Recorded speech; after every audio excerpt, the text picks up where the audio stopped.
Hello again, this is Frank Demos, the instructor. I wanted to make a video dealing with Chapter 5 on sculpture. I want to try to keep this video somewhat relatively brief.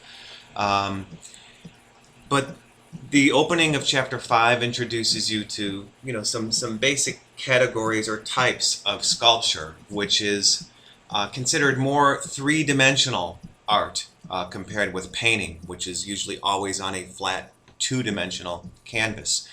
So sculpture in the round, sometimes also known as freestanding, this term or name should sound like what it means. It's sculpture in the round. You can walk all around these examples. You can see all around the particular sculptural work. You can see the front, the back, the sides, right? That's why you have this term sculpture in the round, or it's freestanding. You can walk around all aspects of it. You can see all around it. Then you have different types of relief, which is always going to have, relief means it's going to have some kind of a back wall to it. Sunken relief isn't too popular today, but in ancient times when you had writings and hieroglyphics and pictograph style writing on tablets, this is a lot of what you see. So for example, in ancient Egypt, you see that the images are sunken in or carved in to the stone or rock.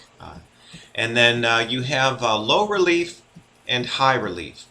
Low relief is where the carving extends out only slightly, kind of like a coin. The image is only slightly protruding or extending out, compared with high relief, where you have a lot of times they say more than 50%.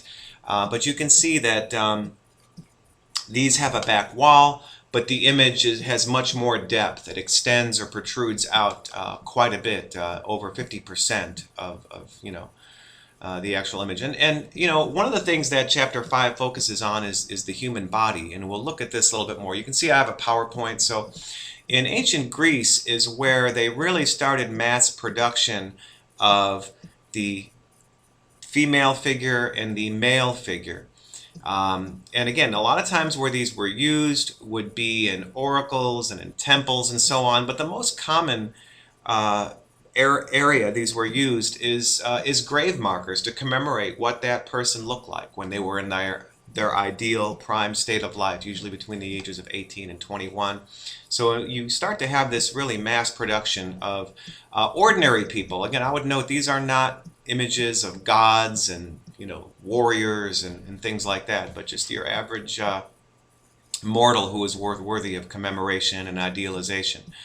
And the Greeks actually drew a lot from ancient Egypt, who had been around for a long time before, so they sent artists to study monumental Egyptian stone carving. You can see a lot of the similarities and traces here.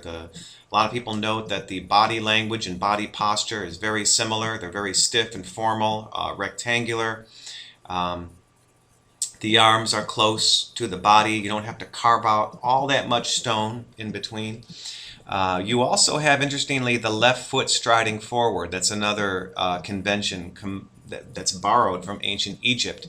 And although there's dispute and debate on this, if you listen to the scholars in Egypt, they offer you a very, what I think is a logical explanation, which is that the left foot is striding forward due to the fact that it's symbolic of leading with the heart. The heart is a little bit more on the left side of the body. So symbolically, leading with the left foot is symbolically leading with the heart, leading with the seat of the will. You see that a lot of times even carried into our own modern times. A lot of military marching and things like that begins with the left foot, etc. The other thing to note there is that the female figures do not have that bold, assertive body language. It's the male that has the more assertive body language and poses with the left foot striding forward. You'll see that's going to be another convention that's borrowed from ancient Egypt. But note, we'll talk more in a minute about how the Greeks did choose to give the male nudity as opposed to the female, and we'll talk about that. So again, you can kind of see some of the summary there as you walk through this PowerPoint.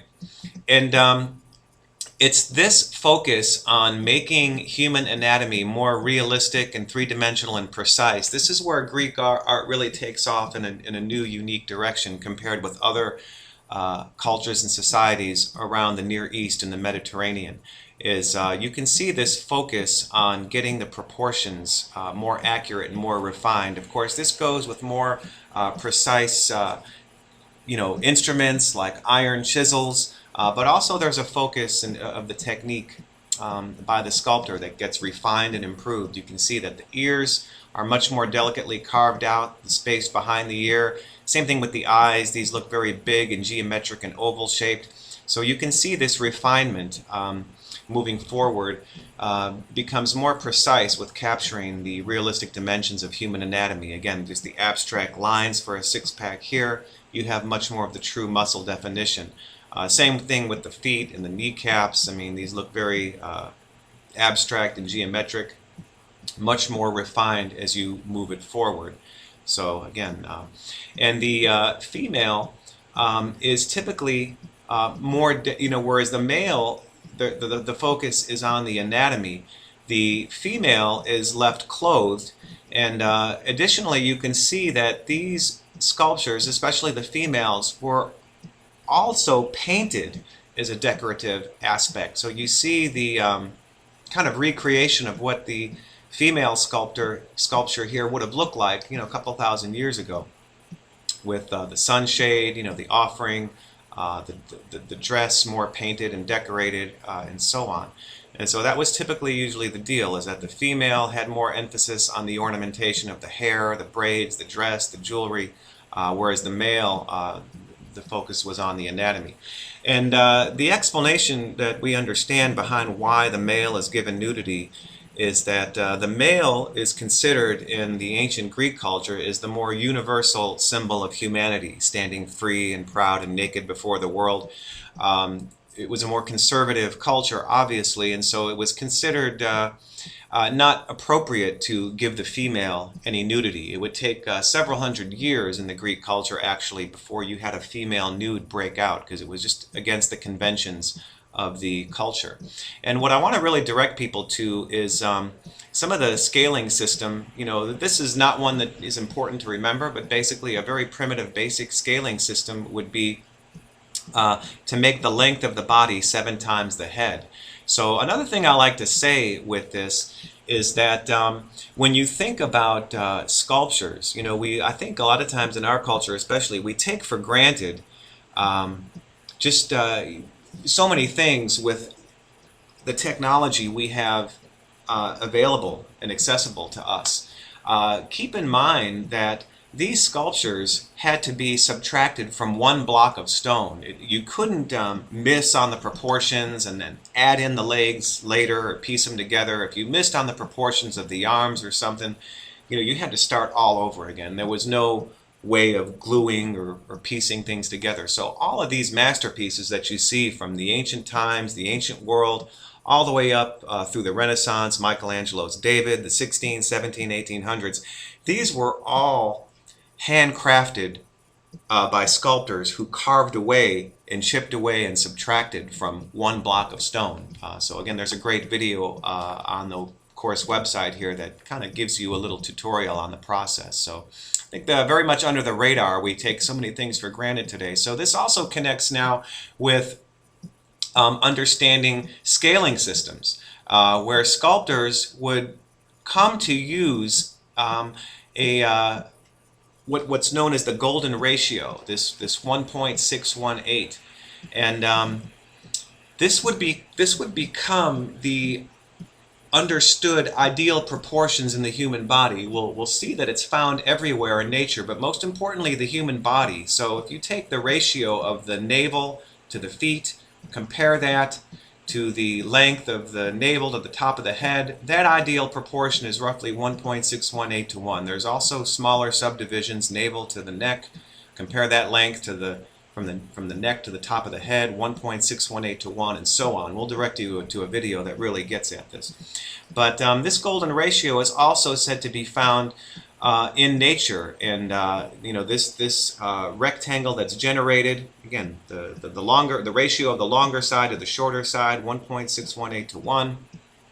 The spiral that's generated with the sequence of smaller golden rectangles that's within this speaks to whirlpools, sunflowers, snail shells. If you're really into math, you'll see that these golden ratio numbers are also connected to the DNA helix and so on. So we'll direct you to a video that's really super cool about this. But this would become a very popular ratio concept in art. So again, the golden ratio, it's no accident that you see it define many of the dimensions behind the ancient temples, from the Parthenon to Roman temples and so on. It finds its way into Gothic churches. It really, no culture has the unique discovery of this. This has been discovered and rediscovered over time. In fact, it's in the Egyptian pyramids. So a lot of interesting stuff there. And in fact, we'll kind of just quickly direct you. I would like to just kind of make mention that this Donald Duck and Mathemagicland video, if you check this out, you're probably not going to get the sound from the video, but it just goes to show you how prevalent this is in art. So I cannot emphasize enough the significance and importance of this golden ratio concept. So you can see some of the visual images from this video here. This is an awesome segment to check out from the 8-minute mark forward on Donald Duck. And don't sleep on Donald Duck and Disney. This is an awesome visual presentation of how prevalent this golden ratio is in art. You can just kind of see some of the visuals and some of the examples of how this is all over the temples. All over sculpture is a concept. And like I said, some of you, if you've taken math or biology, you can see that sometimes this will come up in snail shells and ram's horns and some things in biology. But just wanted to give a segment of that and hope you really take advantage of watching this video a little bit. We'll go through a couple other things here too, but the later period in Greek art is known as Hellenistic art, and you have much more theatrical body language and movement. This would very much inspire Michelangelo. This kind of later style in Greek art would be an inspiration on Michelangelo, where there's a lot more theatricality and movement and body language. And again, you do have in the later Greek period the introduction of the first female nude. If we look at Michelangelo, again, his first famous work was this very dramatic Pietà, the dying Christ figure here. Of course, he's most famous for the Michelangelo David, which you can see here. Again, it's discussed in the book. We'll talk also too about another thing that they mention is that sheer size and scope of sculpture can have a visual impact. So just the sheer dimension and size. So interestingly, the Great Sphinx is still to this day the largest what's the word I'm looking for? The largest sculpture in the world made from one block of stone. It's not pieced together. There's a lot of mystery behind it and so on. So, in fact, it's interesting if you really start to delve into this. Some of the most monumental and colossal sculptures, the Maui heads in Easter Island, Stonehenge, of course, the Great Sphinx. Some of the oldest sculptures are the most mysterious and hard to explain in terms of how they were created and so on. But again, we'll get into this a little bit more with architecture. For example, one interesting little thing about the Sphinx is that they've discovered that it has water erosion, which is interesting. That most of the wear is vertical, which is created by water erosion. Robert Schoch is a great geologist and scientist that kind of broke this in the mid-90s.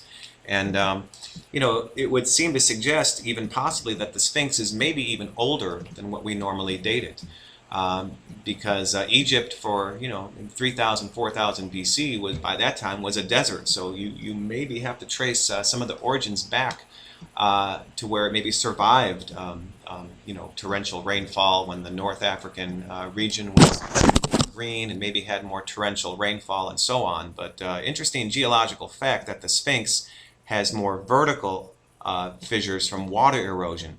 than it does from wind and sand, which would be more horizontal. But another interesting thing about the Sphinx is that on the spring equinox, the sun rises directly above the Sphinx's head. So it seemed to have an understanding of the solar calendar and mapping out the spring equinox, like other structures around the world do as well. We'll get into that more